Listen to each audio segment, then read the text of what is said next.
Hey Go Gang, so today's video is going to be the last sort of serious game review of my tournament games from the US Open this year. I'm heading into this final round with 4 wins and 1 loss in the 6-round open format. And at this point, I am really tired. I've been talking about this in the last videos, is how little sleep I got. Finally, my sleep had kind of stabilized by this point in the week-long Go event. But I was still running a sleep debt. Like, I still hadn't had, like, that big, catch-up night of rest. So, Go Congress just wears you out. It's just a thing. But this is also the first game where I finally get to play, get to play is a very optimistic spin on it, to play the new hotness Joseki. I feel like every year there's like some new hot Joseki that is just really trendy among the American Go scene. And so last year, it was all about the flying knife, which looks like this, and you cut, and then there's too many variations. So that was like the new hotness last year. In years prior, I remember when the, 2-space, the magic sword variations and all their complications were kind of the new hotness. This changes year to year. It's very trendy. It's very subjective. I don't know how often it actually gets played. But this year, after like 2 days or so, people were talking about the 2-space pincer lean cut. That's a 3-space. I can't count. Hold on. This Joseki, and it wasn't just me. Like I saw several people talking about it. I don't know if this existed at all ranks, but it did seem to check out among a pretty wide variety of. Even top Q players to low to mid-high Don players. There were a lot of people playing this. And, there's just a lot of new variations that have come out of this fairly recently. With this one perhaps being the most severe.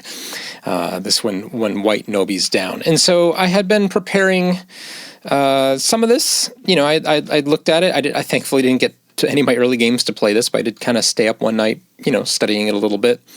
And my opponent plays a variation that I had not prepared, and I should have, because it really doesn't seem like that hard of a variation, but it just wasn't what the AI recommended, and in my own study, so I assumed it wasn't being played. So that's basically the story of this game. This is going to be probably one of the shortest game reviews, because what comes out of this Joseki determines basically the next 100 moves. There's one life and death problem that I think both me and my opponent technically fail at. I think my opponent just kind of confused me, by playing the wrong moves that I didn't read out again.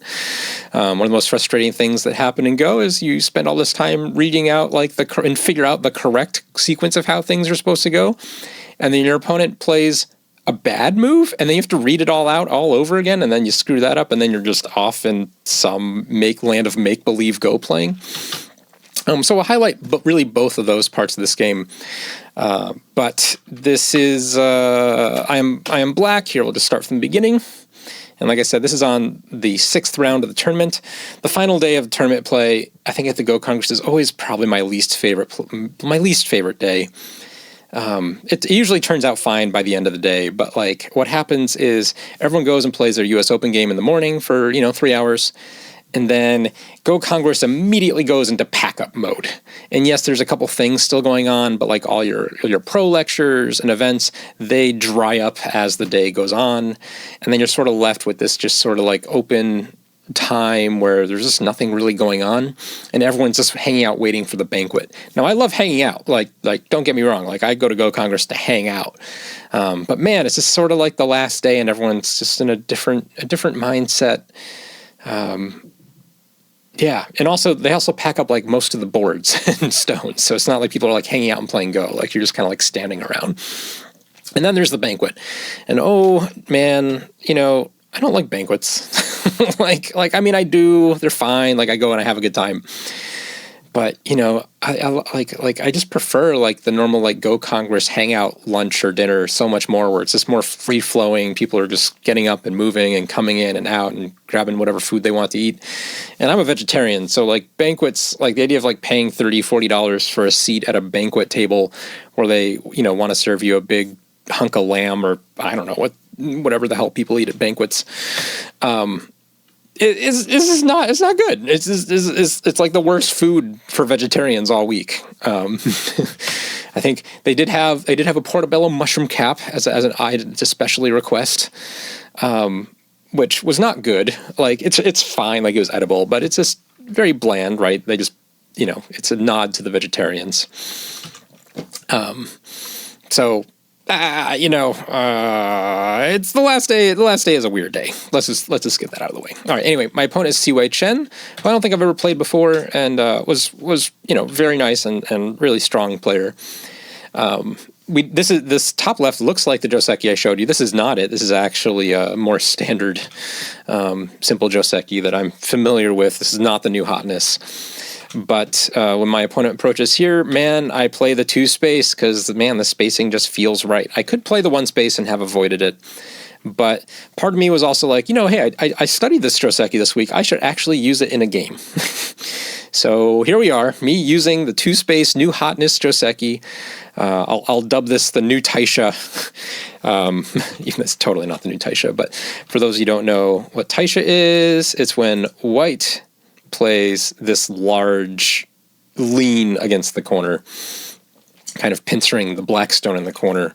I'm just going to call this new Taisha. It doesn't look like new Taisha. It's a stretch, I know, but it seems to have a lot of variations that are real on the knife's edge, which makes me think of Taisha. And in theory, I think for most of the variations, everyone should come out okay, like barely alive, and like scraping to get by, and the fight just sort of devolves from there. And that's very similar to Taisha, so I guess that's similar to a lot of Joseki. Anyway, I play it, and I cut, and we're going for maximum severity, so here we go. Now, in this case, I play here, which is one of the options. Black also has the option to play here. They're slightly different. This is not going to be a comprehensive video on, again, new Taisha. I should just really stop calling this Taisha. What am I going to call it? Someone in the comments, please name this Joseki. It probably already has a name that I just don't know. But up to here, it's okay. Now, there are other variations. Let's see what's the main variation here that I studied? I can't even remember the main variation. I can't even show you. What is it? Man, I know it's a push from behind, but there's no pushing from behind here. What did we do wrong? How did we not do this push from behind variation? All right, anyway, this is the one we played. Oh, sorry. No. It's when white extends this way. Now, this is the one I primarily studied that I really thought was the new hotness. This one is also very complicated. And this one involves this great empty triangle move at some point after white plays some move over here, which is always fun. But that's not what we were playing. So basically, once we played this variation, this was like not the variation I studied, even though in my own head that's what I was playing. All right, white takes this Atari and fills, and up to here, everything is pretty natural. 31 is a playable cut. Like, if we turn on the AI, yeah, it says it's a 3-point loss, but like most of the variations I found, actually, I guess this is because my opponent didn't respond correctly. Yeah, my opponent should play here and then play here, and I guess this is a lot less playable looking. All right, so it's not that playable. Yeah, white by 3 points. Okay. Less playable cut, because white should just Atari and play the same move. When white plays here first, I get to play here, and this is totally even. Like, this still feels Joseki, so it's fine. However, the next move is where things go wrong, and there's 3 good candidates after white plays A. It's B2, F4, and F3, and possibly G5 as well. I guess that's also should be a good candidate. I unfortunately picked the worst one. So if you want to pause the video right here and figure out what would you play after white descends here, you could even rank them, I suppose, in terms of what you think the best to worst is. I play the worst one, I assure you. And that is 35. That's a big mistake. This just immediately throws the game. And, I'm not even sure sure how I got so obsessed with this. I think really what happened was I was thinking of one of the other variations and the other, push from behind variation, where black really at some point does have to push, and there's a double hane or cut sequence. And in the game, I was basically set on pushing and cutting and was reading out this sequence or this sequence. And they're both bad. they're both real bad. I should just kill this and take the corner. Now this does leave white Aji in the corner. The white stones aren't completely dead, but they're pretty hosed. They're pretty screwed. But that Aji basically lets white take all the initiative on the outside. And so this is why this is a fair. It looks like this is a great result for black. Look at this left formation. White can make some exchanges here. Let's play the natural one. I have to come out. To come out again, otherwise white just seals this in, and Centane just has a giant central influence. And like I said, there's still corner Aji.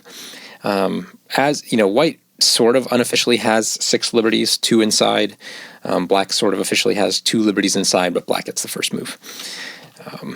So black has the advantage here in this little corner capturing race. But you can see, this is pretty fair. At some point, black still, wants to owe a move in here, because again, it's not clean. This can go to Seki, this can go to Ko, this can go to multi-step Ko. There's actually lots of variations just within this corner. If you watched my US Open game reviews from last year, I even referenced this in another video. The one game I lost last year against Yang and Chen, the 5-Dan, we played the 2-space corner variation, and again, I screwed it up. So this is just death for me. Apparently, if I play the 2-space pincer 4-3 variation in any of my Go games, I am just dead and hosed and shouldn't resign from the game. And I did it again this tournament. So, I don't know. So much for lessons being learned. You can see white gets just a lot of stuff. Like black's not profiting anymore, right? You might think, oh, look at all this thickness black's getting here, right? Because these are dead. Not really, because again, these things have a million liberties. So even if this is a clean kill, this group has to be very mindful of its liberties. It is not alive. White's getting profit at the bottom. White is going to be able to break into the left a little bit because of all these forcing moves. White can take Sente to just do more stuff on the board. Oh, look, the AI wants to play the flying knife. Great. Black can, reclaim the left at some point because white didn't finish there, but white still has this, kind of nasty Ko. So white ends up getting a whole bunch of free moves elsewhere. And just playing the AI variations here, white still has a slight advantage, even though white totally died in the corner. Just from everything else. Still a game. If anything, just keep in mind, even if you die in a corner, if you can get some compensation for it, game's not over. Anyway, I should absolutely have played this. I played this, which is a million times worse, and you're going to see how bad this gets. Because not only is it a mistake that immediately gives white a 10-point or near 10-point advantage, white can parlay this into more because of the Ko that I still have to fight. This is not clean with the way that I played it, because I played 39. I needed to play here. And for those of you who are good at reading, you can already see the Ko shape forming against this lower side. And if you don't know how to find a Ko here, well, welcome to Dawn level magic. This is a pretty common Dawn type of Tsuji, where you play this kind of move and force a Ko. And so white gained a couple more points with these exchanges, but now I'm in a life or death situation for this whole Ko that I could have avoided by playing here. Now there's no real Ko, it's potentially a Ko later on. If white gets anything else over here, white can still play this, but again, not really, I guess. Yeah, white really needs to have one more liberty taken away. Oops, that's the key. Yeah, it either needs to be here or here. I guess here also kind of technically makes Ko, but it's not real. Okay. But pushing here is the worst. And the AI says it's only a 2-point loss. But it's bad. It's real bad. It says white's only up by 12, and that's because the AI also wants me to give up these 2 stones, which is so painful, right? The whole point of me winning this Ko is so I can kill the corner. And I have the ladder. Like, I really don't want to give up my 2 ladder stones. This is so painful. And I know this in the game. Like, I'm playing the game and I'm like, I should take the Ko. I should take the Ko. But I can't give this up. Like, even if white wins the Ko, I still have Aji. These stones still useful. Maybe I can still make something here, especially if I kill the top left and then these 3 stones are floating. Maybe I can find a way. And so this was very optimistic thinking. I'm like, I'm going to fight, right? And that way, you know, I'm dead now, but at least I'm the one with the corner Aji, so I'm not totally hosed yet. Maybe these 3 stones can fight for something in the center. I'm going to use my Ko threat to get this stone out and kill the corner and attack these 3 stones. Like, I had a plan. I was like, look, white might win the Ko, but I'll have the momentum. It turns out the Ko, that exchange is, you know, in summation, is worth a 20-point advantage for white. Real bad. I play my 1 local threat and take the Ko back. White has to find another threat. Of course, white has a group of mine in a ladder, so, like, that's infinite threats. Not infinite, whatever this distance is. Times 2. So white has as many threats as white wants. I'm like, okay, here we go. My plan is coming in. Everything has been foretold. Plan is coming into fruition. White finishes the Ko. I kill the corner. And white immediately runs this out, which was actually a little bit surprising to me, but, you know, of course, is the best move. My opponent's strong. I should remember that. And by using also this net, you know, white is using these 2 stones very effectively, right? You know, if you are a Q player, you'll be very tempted to try to run out this way and save your whole group. But look at the advantage go way down. Now, once this group is out, these stones get all their Aji back. And this group is going to come under attack in a heavy way. Like, I'm having a good game. So white can't allow that, right? White can't allow this group to ever really be settled. White has to be more than willing to make an exchange somewhere along the way. So this net is totally appropriate. And if you read all this out, white just takes here. This would have been a little bit better, but pretty similar. In this case, white gets a Panuki. White's a little bit stronger over here. In the game, my opponent makes a small mistake by playing this. Again, you know, basically using the stones in here before white has to come back and finish. White owes me a move, but that's okay. I now owe white a move on the outside, and look how much stronger white is here with Sente. Yes, I get my group out, but again, white had time to come back and quash this. So white still has all the momentum here. There's just nothing for me to do. If we compare to playing a Q-style move, or God help you if you play this one. This is the worst one, where you just kind of continue the ladder blindly.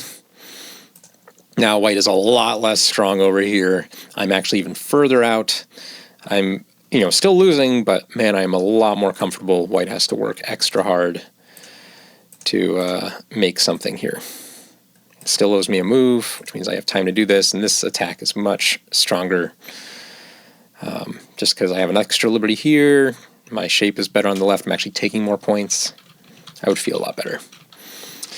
So anyway, this net is beautiful and makes my life very difficult. It keeps the advantage very well pressed. I'm going to zoom forward through a lot here. I have an interesting choice what to do with this group. I try to kind of actually surround the center, which is kind of a bad decision, but my opponent, you know, kind of plays along. And so, while it looks like I'm losing more and more points, which I am, I'm trying to find some advantage. I do have some cash on the left, like this is not small.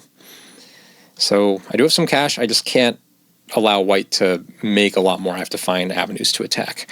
And over time, I eventually kind of do. You can actually see that I'm actually able to attack the center, get a group here on the bottom. There's a little bit of a counterattack going. At one point, I basically have the option to just take the corner cleanly for myself. I don't quite follow through because I'm a little bit too worried about the group over here, but we make some dubious exchanges. I'm going to bring you to the next turning point. This move A is so big. It's very sad I didn't get to quash the corner, but, you know, I really didn't want to feel dead in the center either. But we get to this point, and is this Sente? I should have taken this, huh? Yeah, the AI says yes, but that's a good response. So the AI wants me to come back and live. Doesn't this look scary? Like, am I not under attack? I guess I have this. Yeah, this feels like I'm under attack, gang. Am I really fine? I'm not fine. It doesn't feel fine. I'm a stick. Sticks are not fine in Go. Right, it says I can play here. Am I just going to give up the stick? Where are the eyes? There's one. That's not even a full one. What is happening to this stick? The AI is like totally cool with this whole stick just dying.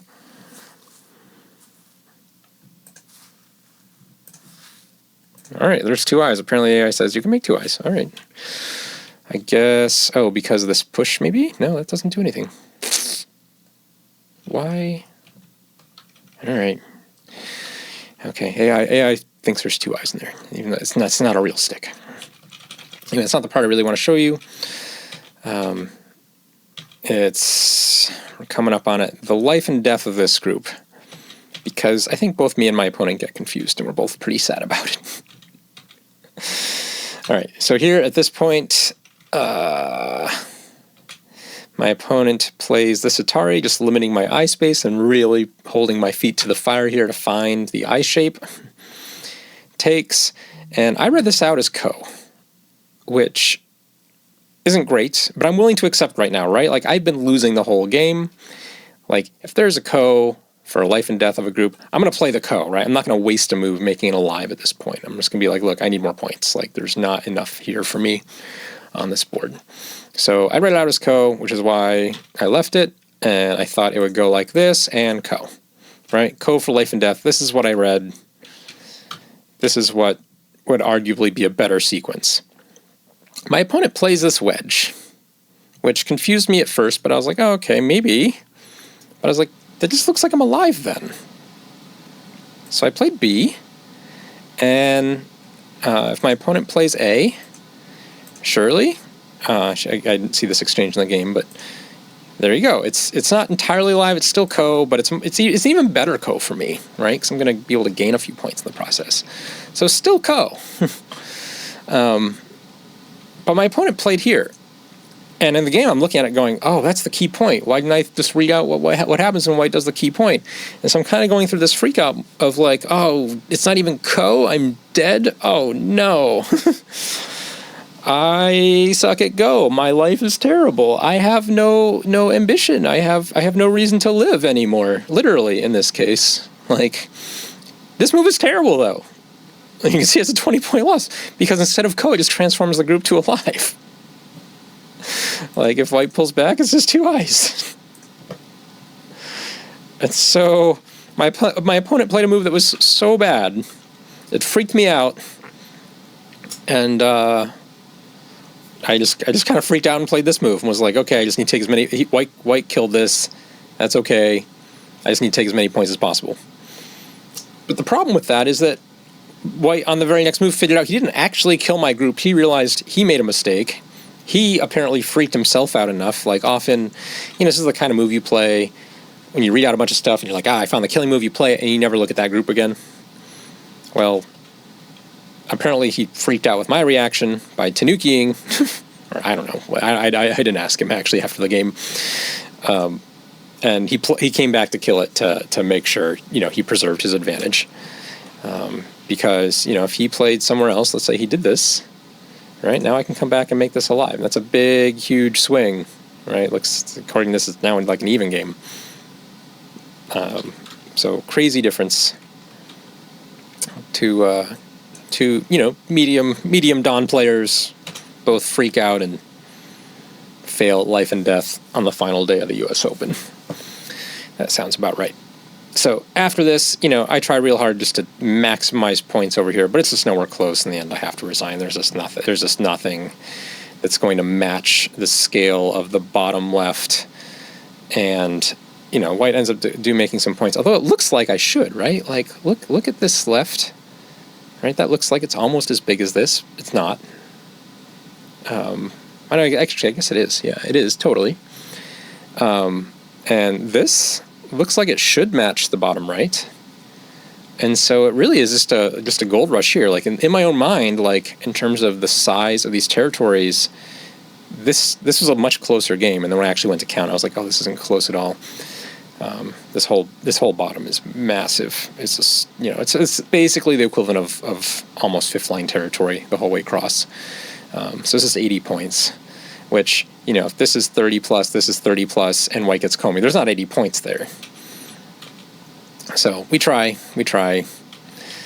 and the rest of the game looks like this. If you guys want to go through it in slow motion or something, you can. I don't think anyone really needs to. The game's pretty decided. There's fun little end game sequences in here, but nothing super useful. Oh, I do so regret not getting this peep first. This hurt when my opponent got this peep. I remember the pain I was in. Although the AI doesn't like this move. What? Oh yeah, because that's bad timing.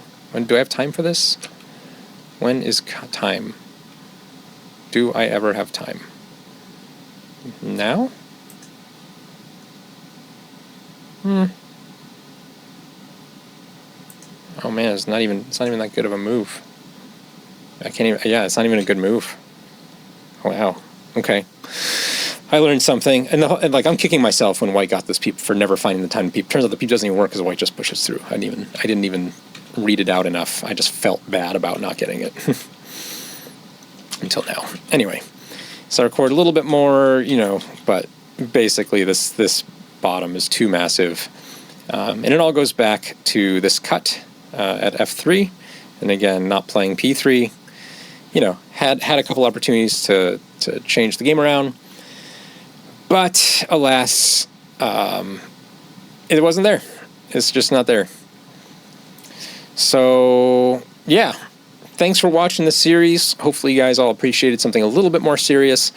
Something, I'll definitely be playing some more casual games, I think, coming up on this channel. I think I deserve it. And hope you guys are looking forward to some more of those. So happy going. I hope to see a lot of you at the US Open next year. It is going to be in Portland, Oregon, which is, hop skipping away from where I live. So I might even bring a whole ton of board games next year because I'll have a car. That'll be super fun. So yeah, come play Go at the next US Go Congress.